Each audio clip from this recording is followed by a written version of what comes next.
on va réfléchir aux sourcils.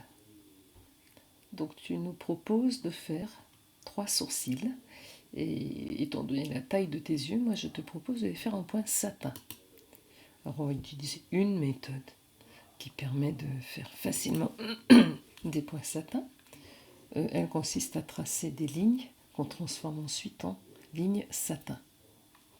Donc je me munis des courbes de Bézier. Je fais le premier sourcil. Je valide.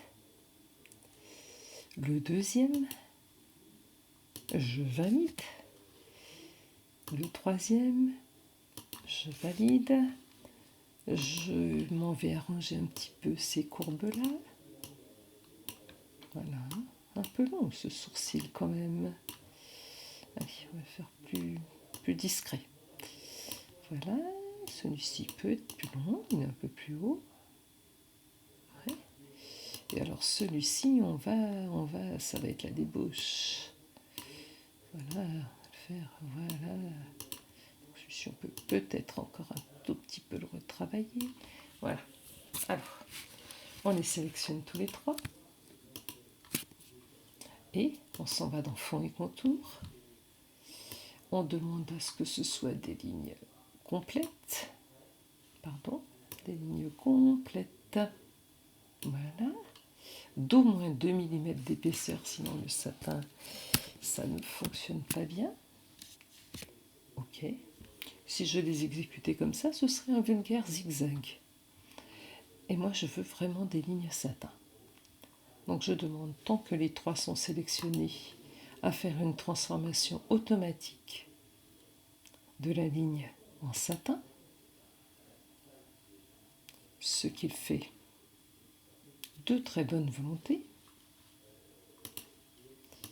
Et je vois que j'ai obtenu effectivement quelque chose d'un peu codé, mais on va apprendre à comprendre, qui ressemble à une ligne satin, ce qui permettra de dessiner des lignes satin, c'est-à-dire 2 rails.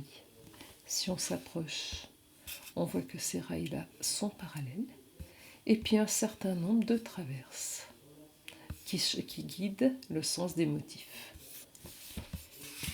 Alors tout ça est bien compliqué, bien plein de points. Je vais prendre les 3 rails automatiquement générés par la machine et je vais demander à simplifier. Parce qu'il y a beaucoup trop de nœuds pour en faire quelque chose. Et je remets une autre couche de simplification. On n'a pas besoin d'énormément de détails.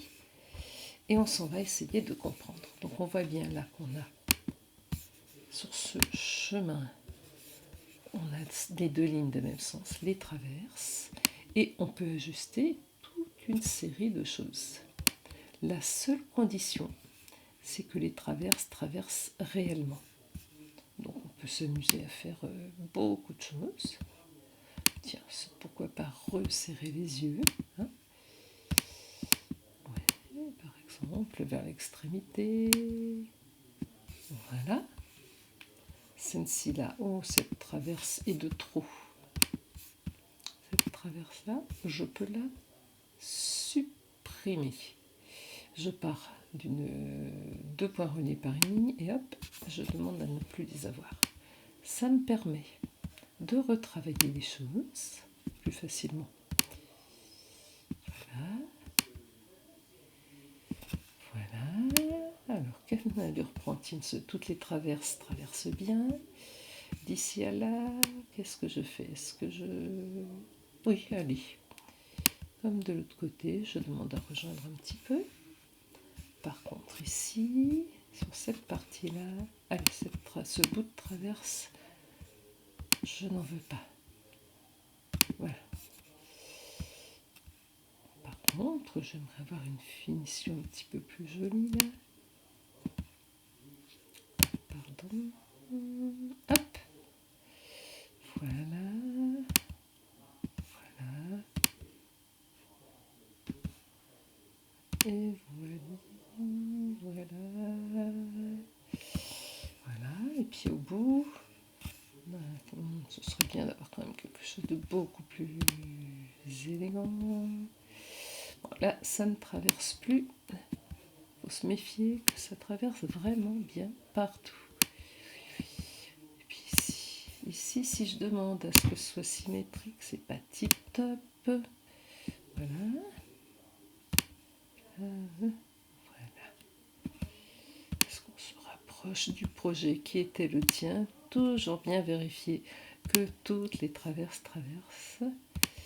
Alors, l'intérêt de la première traverse là, les traverses vont guider les points se font entre les deux rails et les traverses ne sont là que pour répartir les points. Et il serait bon qu'on n'ait pas ici des points très éloignés et en face des points très serrés. On va courber la traverse. Voilà. Droite ou pas droite, ça ne change pas grand-chose. Voilà, ça sert à répartir. Donc ces trois, je ne sais pas si ça sera très élégant, on va voir. 3, hop. Et je demande à simuler ou à paramétrer d'abord.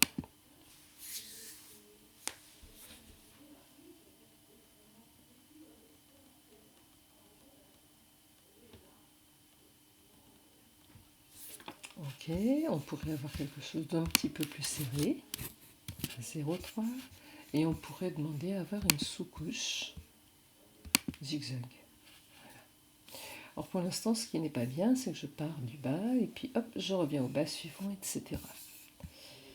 J'ai la possibilité d'utiliser une fonction bien utile sur ces trois colonnes satin. Cette fonction bien utile demande à réorganiser automatiquement les colonnes.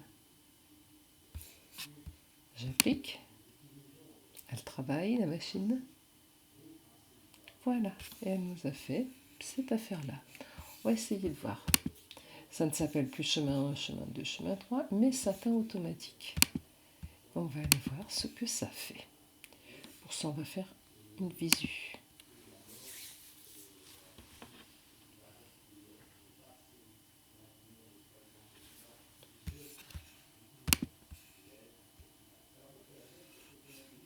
Shift CTRL L et ce sera encore plus rapide. Shift.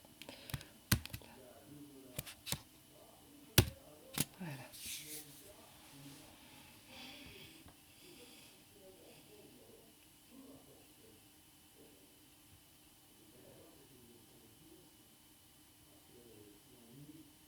Donc il a commencé non plus sur un bord mais au milieu. Et on voit que les trajets sont optimisés. Là, choisi off. Enfin, oui, si c'est pas mal. Si, c'est pas mal. On a un nombre de trajets qui est, surtout des longueurs de trajets qui sont les plus réduites possibles. Voilà. Ensuite, il suffirait de prendre ce satin automatique, de le dupliquer, de le déplacer.